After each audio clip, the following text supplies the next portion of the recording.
औज़ु बिल्लाहि मिनश्शैतानिर्रजीम बिस्मिल्लाहिर्रहमानिर्रहीम। आज हमारा टॉपिक है why Bengali separated from Pakistan. Bengali Pakistan से अलग क्यों हुए।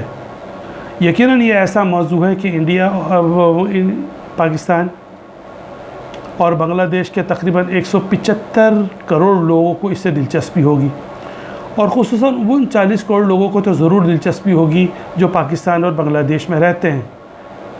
1947 में एक ऐसा मुल्क बना कि ऐसा मुल्क दुनिया में कहीं वजूद ही नहीं रखता था कि एक हिस्सा वेस्ट में हो और एक हिस्सा ईस्ट में हो और इन दोनों के दरमियान 1000 मील का फ़र्क हो।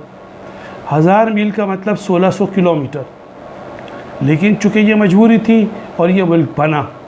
आज जो हम गुफ्तगू करेंगे वो इस हवाले से करेंगे कि 1970 और 71 में क्या हुआ, क्यों ये हादसा हुआ, क्यों ये ट्रेजेडी हुई, इस हवाले से क्या मजबूरियां थी लोगों की और इसके हवाले से क्या गलत फहमियाँ थी।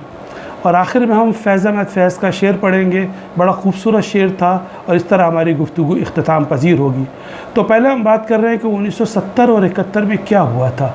1970 में याह्या खान का मार्शल लॉ लगा हुआ था और उन्होंने इलेक्शन का ऐलान किया। 1970 के शुरू से इंतखाबी मुहिम शुरू हो गई और लग रहा था कि शेख मुजीबुर रहमान की अवामी लीग जो है वो बंगाल में मकबूलियत हासिल कर रही है। उन्होंने इतनी मकबूलियत हासिल की कि अब्दुल हमीद भाषानी भी सियासत से दस्तबरदार हो गए और शेख मुजीबुर रहमान को एक फ्री हैंड मिला। वो अपनी मकबूलियत और पॉपुलरिटी की इंतहा पे थे। और जब 1970 का इलेक्शन हुआ 7 दिसंबर को, तो यकीनन 162 सीटें थी। मशरक़ी पाकिस्तान की 162 में से शेख मुजीबुर रहमान की अवामी लीग ने समझे कि 160 सीटें हासिल कर ली। सिर्फ 2 लोग ऐसे थे जो जीत सके अवामी लीग के मुकाबिल, और वो थे नूरुल अमीन और राजा त्रिदेव राय। इसी तरह वेस्ट पाकिस्तान के अंदर जुल्फ़िकार अली भुट्टो की पीपल्स पार्टी ने कामयाबी हासिल की और उन्होंने 80-81 सीटें ली। अब मुल्क के 2 बाजू थे, 2 अलग अलग पार्टियाँ थीं, 2 अलग अलग शख्सियात थी।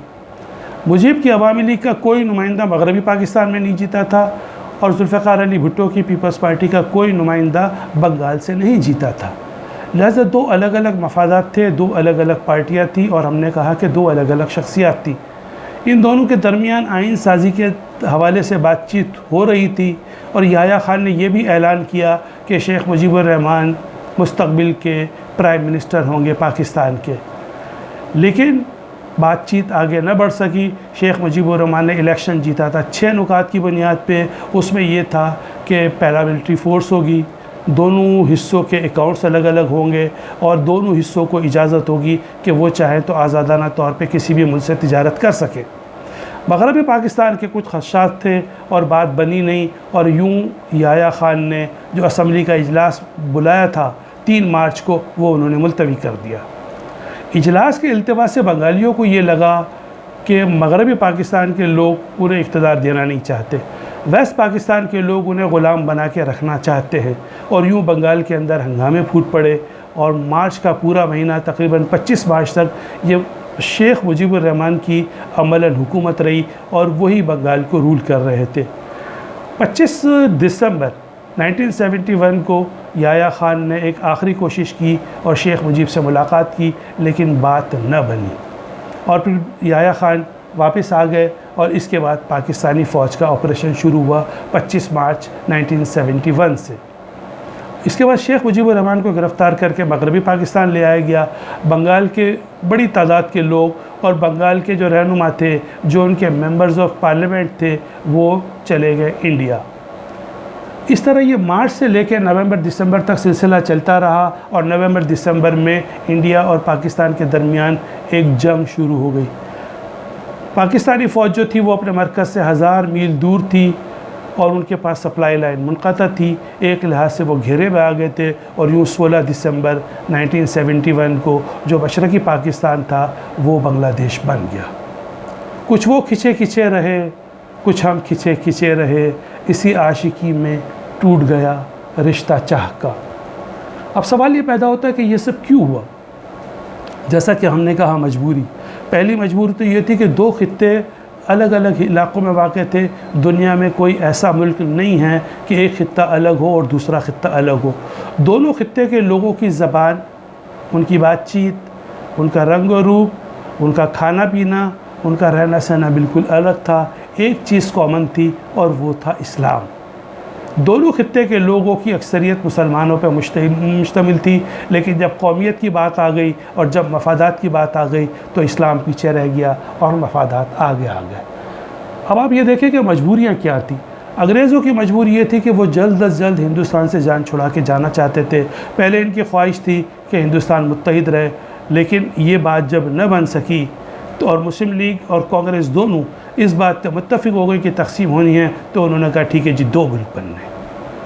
अब इस दौरान जो बंगाल के एक बड़े लीडर थे हुसैन सोहरवर्दी, उन्होंने चाहा कि बंगाल एक हो जाए। उन्होंने कायदे आज़म मोहम्मद अली जिन्ना से बात की, उन्होंने भी रजामंदी का ज़ाहिर किया, लेकिन अंग्रेज़ कह रहे थे कि नहीं भाई, 2 मुल्क बनेंगे, इससे ज़्यादा हम कुछ नहीं कर सकते। अगर इस तरह हमने बंगाल को अलग इजाज़त दी तो गफ़ार ख़ान कहेंगे कि पख्तूनिस्तान को भी अलग बनाया जाए, फिर निज़ाम कहेंगे कि हैदराबाद दिक्कन भी एक अलग रियासत होनी चाहिए। इस तरह 50 रियासतें खड़ी हो जाएंगी आज़ादी की और हम 50 साल तक हिंदुस्तान से नहीं निकल सकेंगे। लिहाजा 2 मुल्क होंगे। सियासी लीडरों की मजबूरी ये थी कि वो समझते थे कि 150-200 साल से अंग्रेज़ यहाँ हुकूमत कर रहा है, आज वो जा रहा है तो इसको जाने दो और हम अपनी आज़ादी हासिल कर लें। ये लीडरों की मजबूरी थी। अगर पाकिस्तान की तहरीक का जायज़ा लिया जाए तो उसमें कहीं बंगाल का जिक्र नहीं था और न ये जिक्र था कि दोनों ममालिक एक होंगे। अगर हम अल्लामा इकबाल के 1930 के खुतबे को देखें, खुतबा इलाहाबाद, तो उसमें भी नॉर्थ ईस्ट और नॉर्थ वेस्ट की बात। 1940 की करारदाद लाहौर देखें तो उनमें भी स्टेट्स का लफ्ज़ था, 2 अलग अलग रियासतें, एक ईस्ट में और एक वेस्ट में। और अगर आप पाकिस्तान का लफ्ज़ देखें तो उसमें कहीं बंगाल का बी नहीं है। पी से पंजाब है, ए से अफ़गानिया यानी पख्तूनों का इलाका, के से कश्मीर, एस से सिंध और तान यानी बलोचिस्तान। तो उसमें बंगाल का बी कहीं नहीं है, लेकिन चूँकि मजबूरी थी लिहाजा दोनों अलग हो गए। अब मजबूरी के बाद हम गुफ्तगू करेंगे गलत फहमियों के हवाले से कि दोनों खित्तों के लोगों के दरमियान क्या गलत फहमियाँ पैदा हुई जिसकी वजह से बंगाली पाकिस्तान से अलग हुए। पहली वजह ज़बान का मसला था। कायदे आज़म ने सबसे पहले ढाका यूनिवर्सिटी में ऐलान किया कि पाकिस्तान की ज़बान उर्दू होगी। उनके जहन में ये था कि किसी भी मुल्क और कौम की तरक्की के लिए, उसकी फ़लाह के लिए ज़बान एक होनी चाहिए। अब बंगालियों ने यह समझा कि चूँकि अक्सरियत उनकी है लिहाजा उनकी ज़बान जो बंगाली है वो पाकिस्तान की कौमी ज़बान बननी चाहिए। और उनके जहन में ये था कि उर्दू जो है वो मगरबी पाकिस्तान की ज़बान है। हालांकि ऐसा कुछ नहीं था। पंजाब में पंजाबी बोली जाती है आज भी, 72 साल के बाद भी। सिंध में सिंधी बोली जाती है, खैबर पख्तूनख्वा में पश्तो बोली जाती है, बलूचिस्तान में बलोची बोली जाती है, और आप देखें कि कश्मीर में कश्मीरी बोली जाती है। उर्दू मगरबी पाकिस्तान की ज़बान नहीं थी, उर्दू सिर्फ राब्ते की ज़बान थी। मसलन अगर कोई बंगाली और अगर कोई पंजाबी अगर बाहम कोई गुफ्तगू करते हैं, उनके दरमियान कुछ मामलात हैं, तो वो कौन सी ज़बान में बात करेंगे? एक को बंगाली नहीं आती, एक को पंजाबी नहीं आती, तो वो लामहला उर्दू में बात करेंगे। अगर कोई सिंधी और पठान बाहिमी गुफ्तगू कर रहे हैं तो वो भी उर्दू में बात करेंगे, इसलिए कि उर्दू राब्ते की ज़बान थी। लेकिन ये तो बंगालियों ने इस बात को समझा नहीं, ये उन्हें समझाया नहीं गया। दूसरी गलतफहमी ये बंगालियों को थी कि ब्यूरोक्रेसी और फ़ौज में पंजाबी और उर्दू बोलने वाले ज़्यादा हैं। पंजाबी वाक़ईतन पाकिस्तानी फ़ौज में ज़्यादा थे और पंजाबी जो थे वो जो सिख थे वो इंडिया की फ़ौज में भी ज़्यादा थे। इसकी वजह ये थी कि अंग्रेज़ों ने यह तय किया था कि अगर हमें फ़ौजी लेने हैं तो हमें पंजाब से लेने हैं, वो लंबे चौड़े और सेहतमंद होते हैं। इसीलिए उन्होंने पाकिस्तान का जो पंजाब था उसके सिर्फ 3 ज़िलों यानी मियांवाली, रावलपिंडी और जेहलम से लोगों को फ़ौज में लेना शुरू किया। इन्होंने 3 डिस्ट्रिक्ट्स में अंग्रेज़ों ने ना कोई एग्रीकल्चर का काम किया और ना इन्होंने वह इंडस्ट्री लगाई। तो नेचुरली जब पाकिस्तान बना तो पंजाबी फ़ौज में ज़्यादा थे। इसी तरह अंग्रेज़ों का ये था कि अगर इन्हें ब्यूरोक्रेट लेने हैं, अगर इन्हें ऑफिसर्स लेने हैं तो वो यूपी और सीपी से लेंगे। अब चूँकि जो महाजरीन यूपी, सीपी और बिहार से आए उर्दू बोलने वाले, तो लामहला उन्होंने यहाँ की जो पाकिस्तान की जो ब्यूरोक्रेसी थी उसमें उनका असर व नफूज़ हो गया। तो सिर्फ बंगालियों को शिकायतें थी, पाकिस्तान के सिंधियों को भी शिकायत थी, पाकिस्तान के बलोचों को भी शिकायत थी। लेकिन वक्त गुजरने के साथ साथ इन चीज़ों में बेहतरी आनी चाहिए थी, लेकिन बेहतरी नहीं आने दी गई कि वक्त नहीं दिया गया। जैसा कि हमने कहा कि बंगालियों को बहुत जल्दी थी और दूसरी तरफ वेस्ट पाकिस्तान के लोग जो थे वो ताख़ीर कर रहे थे, वो सुस्ती कर रहे थे। तीसरी गलतफहमी ये थी कि बंगालियों का कहना था कि हमारी आबादी ज़्यादा है, हम 54% हैं, मगरबी पाकिस्तान 44% है। आज अगर देखा जाए तो बंगाल की आबादी 17 करोड़ है और पाकिस्तान की आबादी जो है वो 21 करोड़ है, आज ज़्यादा है। लेकिन बदकिस्मती कि बंगाल की आबादी ज़्यादा थी, लेकिन आमदनी जो थी वो मगरबी पाकिस्तान की ज़्यादा थी। फिर उसको तय किया गया कि एक पैरिटी होगी, एक मसावत होगा, एक इक्वलिटी होगी और दोनों हिस्सों को, मुल्क के दोनों हिस्सों को 50-50% शेयर मिलेगा। इसमें सबसे बड़ा मसला जो 3 मसाइल जो पैदा हुए, पहला मसला ये था कि इस्लामाबाद को ट्रांसफ़र किया गया कराची से। अब मजबूरी ये थी कि मुल्क का कोई भी दारुल खिलाफ़ा किसी समंदरी सतह पे, ये कोने पे नहीं होता कि खुदा न खास्ता जंग की सूरत में अगर वहाँ शिकस्त हो जाए तो पूरे मुल्क को शिकस्त हो जाती है। कोई भी दारुल खिलाफ़ा या कैपिटल होता है वो मुल्क के बीचों बीच होता है, तो इसलिए इस्लामाबाद को बनाया गया। मुमकिन है इससे उर्दू बोलने वाले कराची के लोगों को और बंगालियों को नुकसान हुआ हो, मुमकिन है कि पठानों और पंजाबियों को फ़ायदा हुआ हो, लेकिन ये एक मजबूरी थी। दूसरी मजबूरी ये थी कि अयूब ख़ान ने 10 साल तक मुल्क पर हुकूमत की और चूँकि ये सेंट्रलाइज सिलसिला था, इसकी वजह से भी एक तकसीम की बुनियाद रखी गई अयूब ख़ान के दौरे इख्तिदार में। तो ये कुछ बातें थी जिनकी वजह से ये मुल्क हिस्से अलग हुए। अब हम आपको बताते हैं कि ये जो 7-8 मुल्क की जो हमने गुफ्तगू की है, ये हमने किन किताबों की मदद से ली है। पहली किताब जो है वो शेख मुजीबुर रहमान की है, ये है अधूरी यादें। ये अनफिनिश्ड मेमोरीज़ थी जो हमने ये पढ़ी और आपके सामने इस हवाले से बात की। पहले हम बांग्लादेश के लोगों की किताबें ले रहे हैं। ये कमाल हुसैन थे, बांग्लादेश के वज़ीर ख़ारिजा कमाल हुसैन, इनकी थी Bangladesh quest for freedom and justice, ये हमने उससे ये ली है। ये कमाल हुसैन वो शेख मुजीबुर रहमान के साथ जब 25 दिसंबर को उनको गिरफ़्तार करके पाकिस्तान लाया गया तो कमाल हुसैन को भी उनके साथ लाया गया। तीसरे कुछ ऑफिसर्स थे मगरबी पाकिस्तान में, बंगाली ऑफिसर, वो यहाँ से भाग के इंडिया चले गए और इंडिया से वो बंगाल पहुँचे। ये एक और किताब है, पाकिस्तान से बांग्लादेश अनकही जदोजहद, ये है लेफ्टिनेंट कर्नल शरीफुल हक।